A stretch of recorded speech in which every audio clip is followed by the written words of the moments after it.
Hey y'all, welcome back to my kitchen here at MyTableOfThree. If you're new and coming over from the collaboration, my name is Carrie. I'm so glad you stopped by today, and I am super excited today to be a part of the Jam It Up June 2.0 collaboration hosted by Tony at Kettle Kitchen and Pam over at Bloo's Reliance.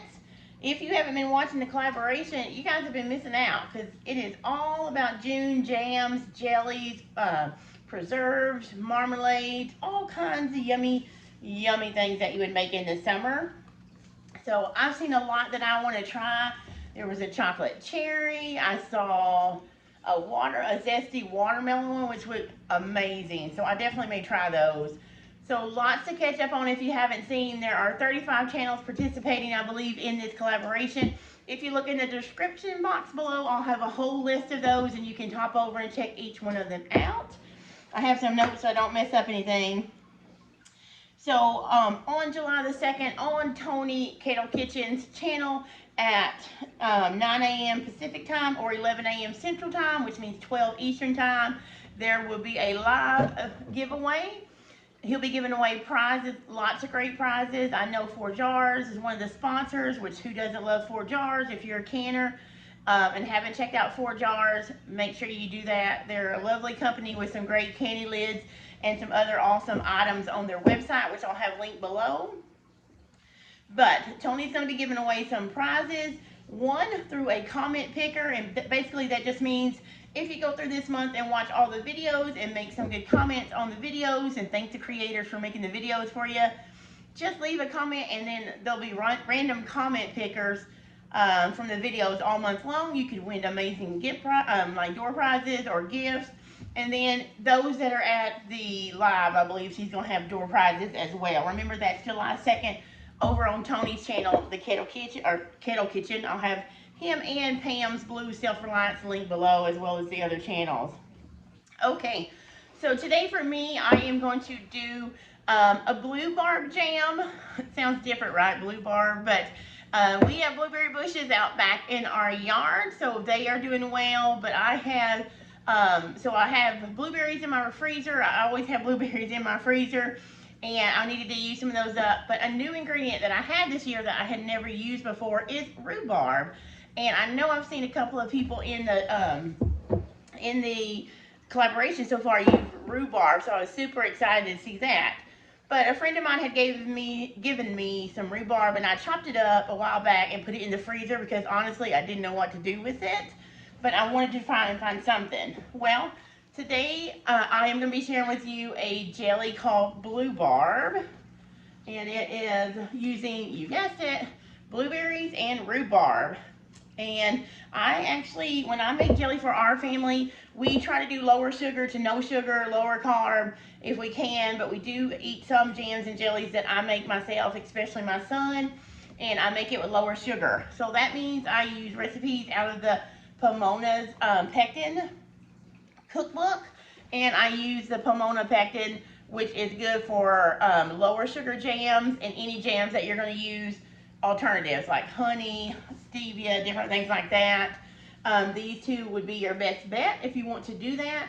I have heard that some people even do it with not artificial, but like stevia or erythritol, allulose, and things like that. So this is the pectin you would use for that as well, because you can use this pectin with jellies that don't have sugar or have less sugar. So typically when you make jelly, you're going to have anywhere from 5 to 8 cups of sugar. And that will vary, you know, but just as a general rule, you have a ton of sugar in this bluebarb jam, and then all the other recipes here, you're not going to have near that much sugar. Today's recipe that I'm making for you, it has 1.5 cups of sugar. So not bad when you divide it between 4 and 5 half pints, you know. So let's get to cooking. We're going to jump in and start showing you how I make the bluebarb jam. Here is a look at the ingredients we're going to use. Now, I had frozen rhubarb and blueberries in my freezer, so the recipe says you can use frozen. You just need to thaw and then proceed with the recipe as normal. So I got the 1 pound of chopped rhubarb, 1 pound of blueberries. Then you will need 1.5 cups of sugar. And then this is the calcium water that the Pomona Universal Pectin uses. There are directions in this box that tell you how to mix it up. And we won't use all that today because there's about a half a cup of it. It will make several recipes of pectin, so we'll just use a couple of teaspoons of that, I believe. And then lemon juice, and then that is it. Other than what you'll need, of course, I'll be using my 4-jar candy lids because I love those. I have been using those for a good while now. You've seen me use them in other videos. I do have 4 of these small half-pint jars that I'm going to be using. I do have, it will probably make a little bit more than this, but I'm going to keep that out to taste it because this is the first time I'm actually trying a blueberries and rhubarb jam. So here's my lids. I'm going to get these in some boiling water to sit. I'm going to go ahead and sterilize my jars. And then at the end, I'm going to show you how I use this really pretty summer material and some cute little labels to make a hostess gift for any cookouts or anything you go to during the summer using your freshly made jam. So let's get this defrosted, get my jars and stuff sterilized, and I'll be back to show you how we start making this bluebarb jam with low sugar. All right, so we are going to get started. I'm getting a little bit later start than I wanted to, but this is on page 55 of the book I showed you, the Preserving with Pomona's Pectin. This is a low sugar cookbook, and it also shows you sugar alternatives like honey and stuff like that. So the first thing it says to do is to mash your blueberries. And remember, I used frozen and I had in the freezer, so I'm just mashing those up. I'm not going to bore you with that. And then the rhubarb, you're going to add it to a pot with a half a cup of water. And I have my pan on high, and it says and over here I have my jars. So this just says you're going to bring it to a boil and simmer for 5 to 10 minutes or until it's soft. But because mine was frozen, it's already a little bit soft, so I'm just going to simmer this for about 5 minutes once I get it to a boil, and I'll come back and then show you the next step, which is, let's see. Yeah. So then we're going to measure out 2 cups of the rhubarb and 2 cups of the blueberries and go from there. So I will be back in a minute and show you what I do next.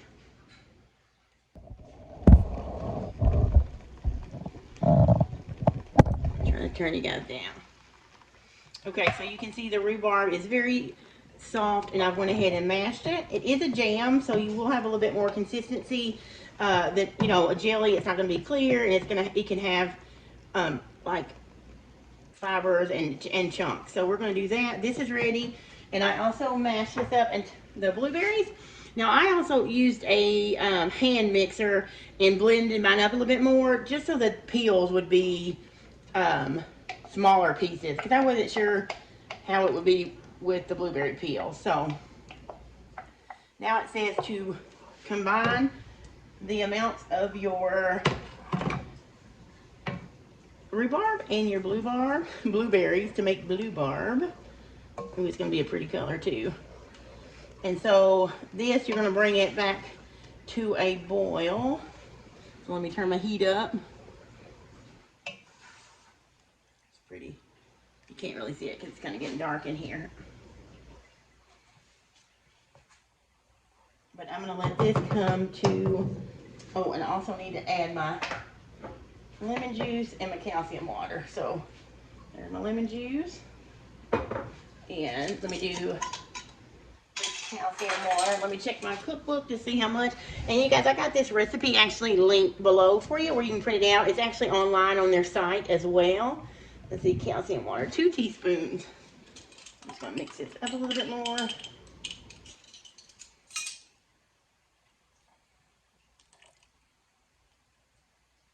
Alright, so there is that.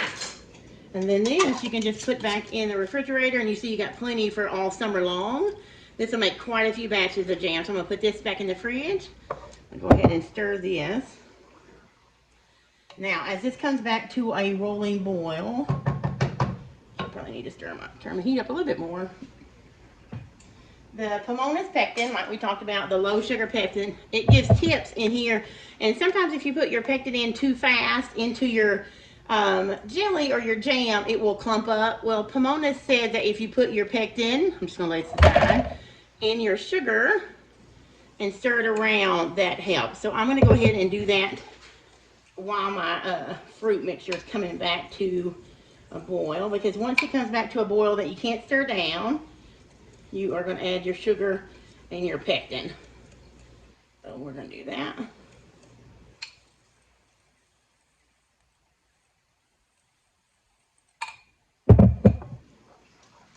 Okay, I'm going to let this come back to a boil and I'll bring you back in a minute. I don't want you to sit here and watch a pot boil because that takes forever, right? Alright, so you can see my jelly is boiling. When I stir, it comes right back. You see that? Right back. So we're going to slowly add our sugar and our pectin in, stirring.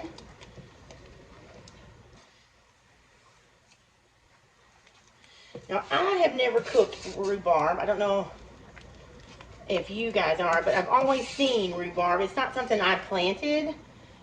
Someone gave me this rhubarb a few weeks ago, and we had blueberry bushes outside, but I still had tons of blueberries in the freezer. So I was trying to think of what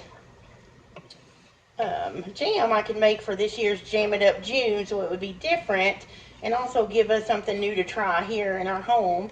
And I always do low sugar, so I knew it was going to be with Pomona, so I happened to look through their book, this one here, like I showed. And if you don't have it and you want to learn more about low sugar recipes, I will link it below. I just got it at Amazon, so I'll link my affiliate link below if you want to take a look at it. It has a lot of great recipes in there. Even if you use like honey or maple syrup, it gives you all kinds of recipes for stuff like that, or just white cane sugar and less of it. So it might be something you're interested in, but take a look at it below. I also will link to the Pomona's pectin. I usually, like this past time I ordered mine from Azure Standard to get me up to book back, you know, to basically log me out for the, you can see how pretty that is, a piece of rhubarb. Anyway, to stock up for the summer. I was out of Pomona's from last year, so I got some from Azure. So I'll link it on Amazon though, because you can buy it there. It is more expensive than the pectins you find at Walmart. I'm just kind of looking at my, but it is great for low sugar, and I've never had it fail me here. So, all right, so we're gonna let it come back to a boil, and then time it for 1 to 2 minutes. Oh, that tastes good, guys. And you can also, I don't know if you can tell, but it kind of already is thickening up. It's not overly sweet, but it's sweet and a little bit of tart, which is going to be really good, I think. This would probably be really good on a wrap, like a ham and cheese wrap or a turkey and cheese. You know how you smear like just a little bit of that cranberry sauce? Well, I bet this would be good on a sandwich. Anyway, it is coming to a boil. I'm going to let that put the timer for 2. I just took my jars out over here on my cutting board. They are drained, and I'm fixing to ladle this up because you only have to stir it and boil it for 1 to 2 minutes after it's, after it's added the sugar and the pectin, because you want the pectin and the sugar to all dissolve, and that's basically it. In the picture of this one, it looks like a looser jam, not watery, but it looks looser. It's definitely not a hard set jelly. All right, let me go and let that boil, and I'll bring you back when we are filling up our jars. All right, so my jelly is ready, and I am going to ladle it in my jars. And you need a 1/4 of an inch head space, so that is what we're going to do.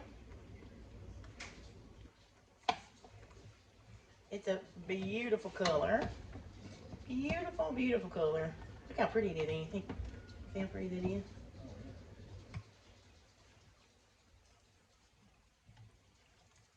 Real pretty.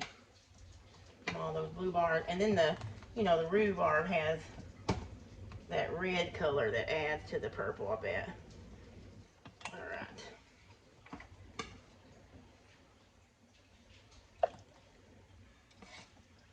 This is gonna make 4, for sure, 4 half pints. And then I am going to let into this one. And then I'm going to keep this one out. I think we're just going to try it later.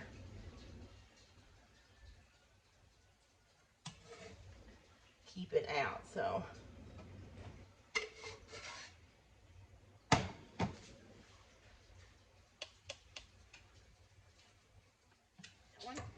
All right, and so I've had my lids in some hot water, boiling water. It's cooled down a little bit now to soften the lids. Again, I'm using ForJars canning lids. They are a sponsor of this collaboration, as I mentioned earlier. They also have a video coming out on the 24th because I changed places with them. And so that's why mine is coming out today on the 18th, and you'll see their lovely video on the 24th. Also, their lids have done nothing but amaze me in the 2 years that I've been using them, or a year and a half. I have only had one, maybe two not sealed, but both were my fault. The last one is because I feel my jar is too full and it overflowed. So, me mindful of that, but everything else, I get amazing seal from the jar. So, ForJars lids are awesome. And I will have a link to the store that you can shop through in my description below. I do also have a code. Ooh, that's hot. If you order through ForJars and use the code that you see on the screen here, you will get 10% off of your order. They have lots of other cool things too, like mats for your floors. They have timers, which I think is one of the prizes in this collaboration. So, all right, so 4 half pints. This is a small batch, but guys, we are only a family of 3, and I may give some of this, so this is perfect for us. Hot, but look at that color. Okay, so I am going to get this in my water bath over here, and I am going to process it for 10 minutes. Then I will turn the heat off and let it sit for 5, and then I'll pull it out, and I'll bring you back when I do. All right, guys, so my timer just went off. I boiled this at a rolling boil for 10 minutes, and then I turned the heat off, moved it over to this burner that's not hot, and let it set for an additional 5 minutes. And now I'm going to carefully pull them out. Look at that. I'm going to show you guys in better lighting. Like I said, tonight it is getting later, so it's darker in the house, but I'm going to let these sit on this cooling board overnight, and then I'm going to come back in the morning or sometime and show you guys the finished product, and then show you also how I put it together for a little gift or a summertime like hostess gift at a party. So there we have it. I got 4 half pints. I also got this, but I'm going to put this in the fridge because we're just going to eat on this. I'm also going to do a taste test of it for you guys later in the video. So I'm going to let this sit unbothered on the counter here to cool off overnight for at least 12 hours. Then I will remove the rings and test my seals. And then I will also, I then scrub them down, wash them good so there's no sticky on them. I let them set for, usually I let mine set for another 12 hours. You don't have to do that. And then I will write the date and the name of the jelly on the top, or jam, and store it away. So I'll come back to end this video in a little bit. We'll do a taste test, and I'll show you how to wrap this up for a cute gift. So be back in a little bit for you guys.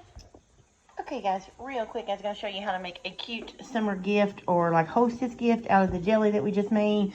I just grabbed one of these. It's like a remnant of fabric at Walmart. I think it was like $1.44, and this won't make a lot, so you don't, because you just need to cut a little square. But look how cute that is.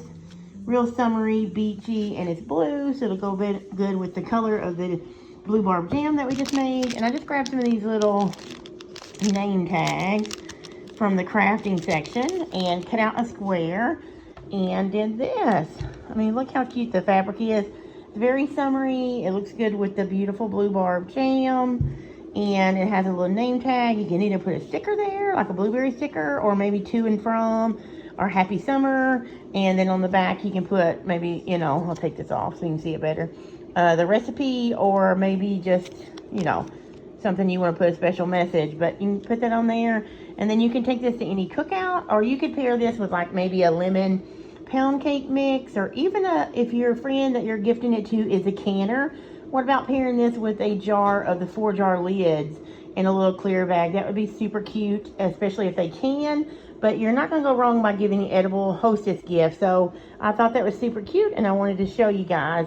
And all right, so there we have it, guys. That is the Bluebarb Jam from the Pomona's low sugar cookbook. Also remember, I did find this recipe on Pomona's website, so you can definitely check the description below and go over and print it out and make it yourself. It is delicious, as you saw. And also, not only can you stock your pantry with that low sugar Bluebarb Jam, but you could also give it as gifts or anything when you're going to barbecues and cookouts this summer. So I hope you've enjoyed this recipe. I'm so glad you stopped by. If you're new here and you like what you see, I'd love to have you hit that like button and maybe the subscribe button and that little bell. That way you can come back. I am going to start putting out some more videos pretty soon. I do canning, recipes, I do sourdough, lots of good things like that. Everything in the kitchen. So if you like that kind of thing, please give me a like. You can also find me on social media, Facebook and Instagram as MyTableOfThree. I'd love to have you follow me over there as well. I do more of a, everyday kind of more personal look over there. So find me over there and join me. And again, be sure you check out all the other lovely channels in the collaboration. I have them listed below. And don't forget to comment and like the video so you'll be eligible maybe for some of those prizes on July the 2nd on the Kettle Kitchen channel. So thank you guys and have a wonderful day. Until the next video, I'll see you later.